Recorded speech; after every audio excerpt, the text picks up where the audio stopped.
So, in our second chapter of your chemistry, atomic structure of an atom, we were learning about the atomic spectrum, in which I have told you that, like, we assume that in a nucleus there are several shells outside the nucleus in which the electrons are found. Okay, so I have told you कि generally what happens when an electron gains an energy of h mu. Okay, when an electron gains an energy of E is equal to h mu, it travels to the higher state. ठीक है, अब basically learn one funda that higher state या electron with higher energy. Okay, higher energy is unstable. ठीक है, higher energy means electron is unstable. Okay, where as lower energy it means that electron is stable. Okay, now everyone wants to be stable in its life. Okay, so obviously when electron gains an energy E of h mu, it moves from lower energy level to higher energy level. It means electron is moving from stable orbit to unstable orbit. So electron will definitely try to move from unstable to stable orbit. So when electron will return, it will lose its energy in the form of radiation. Okay, and that radiations have a specific wavelength, a specific frequency. Okay, so which is of particular color. We have learned that radiations are of color, in which I have told you that more the frequency, more is the energy of electron, and more is the energy of electron, the electron will move to the more higher state. Okay, it means कि violet color की जो radiations रहेगी वो ज़्यादा energy की रहती है as compared to red color की radiation से. तो इलेक्ट्रॉन जब मान लीजिए थर्ड सेल से, ये देखिए ये फर्स्ट सेल है, ये सेकंड, ये थर्ड, ये फोर्थ, तो जब फोर्थ सेल से फर्स्ट सेल में आ रहा है तो वो ज़्यादा एनर्जी की लाइट क्या करेगा, लूज करेगा. It means the light might be of violet, blue, ये क्या होगी, हायर फ्रिक्वेंसी की लाइट्स होंगी. जबकि इलेक्ट्रॉन यदि सेकंड सेल से फर्स्ट सेल में आ रहा है तो हो सकता है कि लाइट आपकी रेड कलर की हो, या विबग्योर को जो आप स्टडी करते हो, हम लोग जो विबग्योर स्टडी करते हैं, VIBGYOR, तो यहाँ जब हम लोग मूव करते हैं तो हमारी फ्रीक्वेंसी क्या होती है, डिक्रीज होती है, which I have told you in earlier classes. और वेवलेंथ क्या होती है, इंक्रीज होती है. तो फ्रीक्वेंसी कम है तो हो सकता है रेड या ऑरेंज हो. तो इस बेसिस पे आपको क्या करना रहता है, इसको अंडरस्टैंड करना रहता है. तो बेसिकली एक फंडा आप लोग इसको स्टडी कर लीजिएगा, जितनी ज़्यादा एनर्जी किसी के पास होगी वो उतना अनस्टेबल होगा, and lesser the energy the electron process, it will be more stable. अब इस कॉन्सेप्ट को यूज करके उन्होंने क्या किया था, बहुत सारे एटम्स की डिस्कवरी की थी. इस एटम्स को यूज करके बहुत सारे इस कॉन्सेप्ट को यूज करके, एटॉमिक स्पेक्ट्रम के कॉन्सेप्ट को यूज करके कि इलेक्ट्रॉन एनर्जी गेन करके हायर एनर्जी स्टेट में जाता है. जब हायर एनर्जी स्टेट से लोअर एनर्जी स्टेट में आता है तो क्या करता है, रेडिएशन लूज करता है. इस फिनोमेना को हम क्या बोलते हैं, एटॉमिक स्पेक्ट्रम बोलते हैं. तो इस कॉन्सेप्ट को यूज करके उन्होंने कुछ बोहर्स ने भी अपना मॉडल प्रपोज किया था. तो उन्होंने पाया था कि फर्स्ट ऑफ ऑल ये जो एक्सपेरिमेंट किया गया था ये बाल्मर के द्वारा किया गया था. He was the first person to discover this. You have to learn this atomic spectrum, in which just suppose कि जैसे ये इलेक्ट्रॉन का फर्स्ट सेल है, n is equal to 1, n is equal to 2 second shell, n is equal to 3 third shell, n is equal to 4 fourth shell, n is equal to 5 fifth shell, so on 6 shell, 7 cell, up to infinite cell.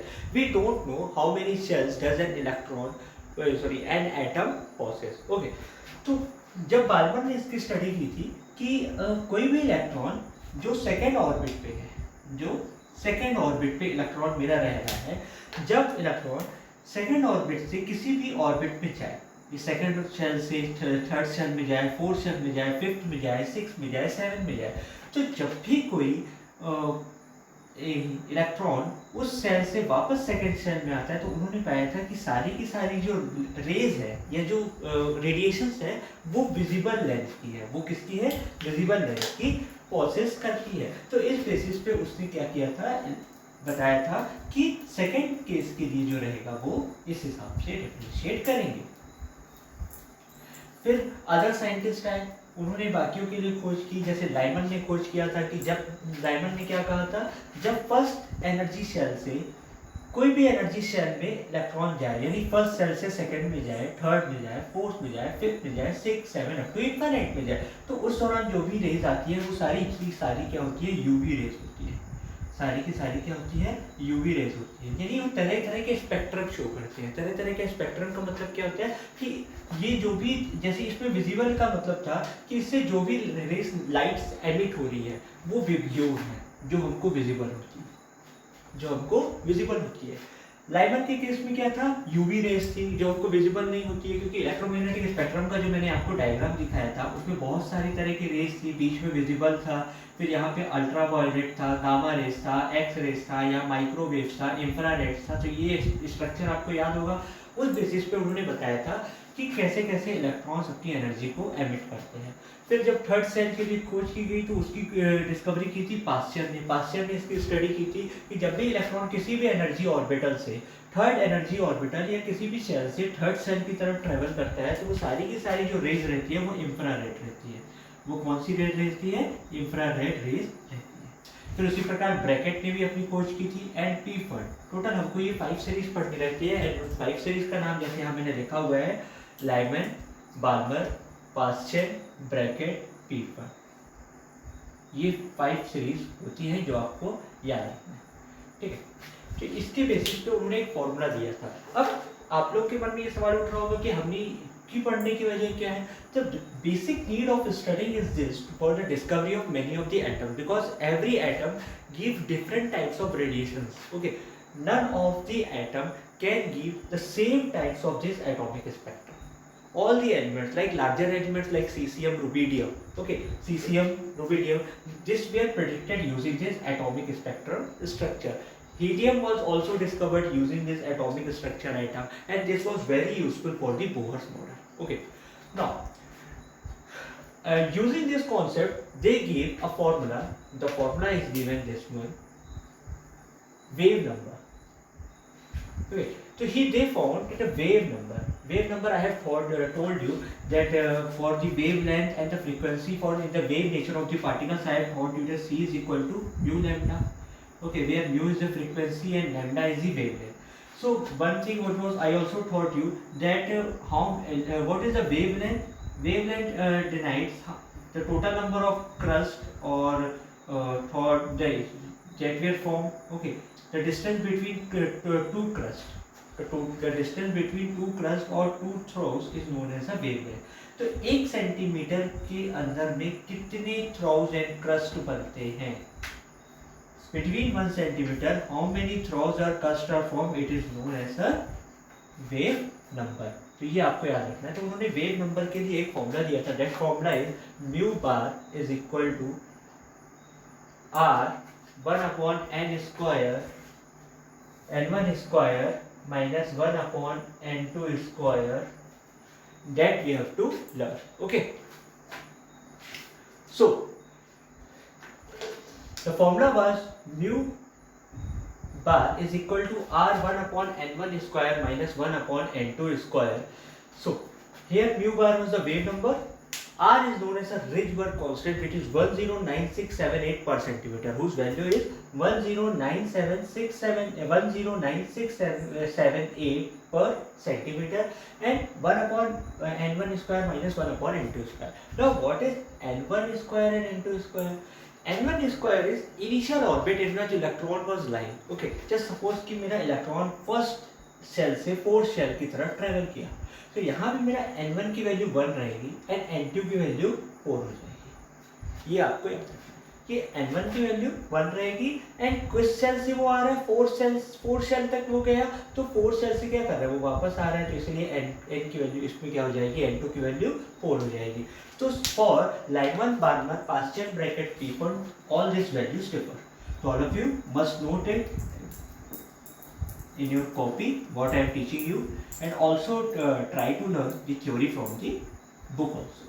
Okay, so the value of n for Lyman series, Lyman, Balmer, Pasteur, bracket P fund value of n1 and n2, how does it vary? Okay, for Lyman series, n1 is always 1 because electron is always traveling from first shell, and n2 value is 2, 3, 4 and so on. Okay, for Balmer series, n1 value is 2 and n2 value is 3, 4 up to so on. Electron कभी भी higher energy higher shell से lower shell में नहीं जाएगा, ये याद रखिएगा कि आप बोलिए कि सर 3 से 4 में क्यों जा रहा है, 3 से 1 में क्यों नहीं जा रहा है, क्योंकि वो कभी भी लोअर में नहीं जाना पसंद करेगा। ओके, क्योंकि एग्जाम में यदि आपके अच्छे मार्क्स आते हैं तो कभी आप ये कोशिश नहीं करते हो ना कि आप मेरे उससे कम मार्क्स आने लग जाए। जैसे सपोज कि आपके मैथमेटिक्स में 80 मार्क्स है तो अब आप कभी भी कोशिश नहीं करोगे कि मेरे 80 मार्क्स के बिलो यानी 78 आ जाए, 75 आ जाए, तो हमेशा कोशिश करोगे कि 82 है। तो उसी प्रकार या फिर 90 है, आप लोग वैसी कोशिश करोगे। तो उसी प्रकार इलेक्ट्रॉन भी हमेशा हायर शेल में ही जाता है, लोअर शेल में कभी भी ट्रेवल नहीं करेगा। For the Paschen n1 value is 3, n2 value is 4, 5, 6 and so on. Similarly for bracket n1 value is 4, n2 value is 5, 6 and so on. And for P fund n1 value is 5 and n2 value is 6, 7, 8 and so on. So this concept they studied and to found the wave number of waves number. तो इस wave number के through उन्होंने बहुत सारे elements की discovery की थी। It was a very good example. It was a very good model or theory for understanding the structure of any atom and also for learning about the different kinds of atom. So Bohr used this model for understanding the model of an atom. क्योंकि Rutherford के model के failure होने के बाद Bohr ने अपना model suggest किया था। तो बोहर ने क्या किया था, इसी स्पेक्ट्रम का यूज किया था। तो उसको हम बोलते हैं हाइड्रोजन स्पेक्ट्रम। उसको हम क्या बोलते हैं, हाइड्रोजन स्पेक्ट्रम। हाइड्रोजन स्पेक्ट्रम के बेसिस पे बोहर ने हाइड्रोजन के पूरे स्ट्रक्चर को क्या किया था, एक्सप्लेन किया था। Okay, for the hydrogen spectrum, just remember n1 value is always 1 and he discovered that atom. ठीक है, and इन सब की एलिमेंट्स की खोज भी हाइड्रोजन स्पेक्ट्रम के थ्रू ही की गई। हाइड्रोजन स्पेक्ट्रम जो हम लोग पढ़ते हैं वो यही सब है, ठीक है, Lyman, Barmer, Paschen, bracket, preferred. तो हाइड्रोजन स्पेक्ट्रम की यूज यानी कैसे किया गया था, जो हमने कैथोड रे ट्यूब एक्सपेरिमेंट पढ़ा था कि जिसमें एक ट्यूब में 2 मेटल से एंड इसमें कैथोड ट्रेवल कर रहा था। तो उन्होंने क्या किया कि इसमें हाइड्रोजन गैस की फिलिंग करवा दी। हाइड्रोजन गैस की फिलिंग के बाद जब इलेक्ट्रिक डिस्चार्ज किया गया तो उनको ये पूरा का पूरा स्पेक्ट्रम मिला था एंड इसी के थ्रू हेल्प करके बोहर ने पूरी की पूरी हाइड्रोजन आइटम की स्ट्रक्चर दिया था एंड उसी के बेसिस पे अदर एलिमेंट्स पे एक्सप्लेन करने की कोशिश की थी। So we have to learn about the Bohr model of an atom. Bohr's model of an atom, ठीक है। अब अकॉर्डिंग टू बोहर, बोहर का ये कहना था, जैसे रदरफोर्ड ने ये कहा था कि न्यूक्लियस जो होता है एटम के सेंटर में लाई करता है and all around the nucleus the electron revolves, okay, in its orbit, but he was not able to explain the arrangement of the electron and also not the stability of an atom because the Rutherford model was failed due to because he was not able to prove the Maxwell theory. So Bohr explained the stability of an atom and how the electrons are arranged. So Bohr told that around a nucleus the electron revolves in a stationary orbit, such that in such a way that it doesn't lose its energy, neither it gain the energy. Electron revolves around the nucleus in a stationary orbit in such a way that electron neither lose the energy, neither electron gains its energy. It was the first theory. Second, he told that the electron revolve around in a nucleus in such a way that among nucleus and electron there exists a strong magnetic force and the electrons also revolve around the nucleus with a velocity who have a angular momentum mvr। यानी electron इसमें जब भी revolve करता है तो 2 type के force लगते हैं इलेक्ट्रॉन के ऊपर।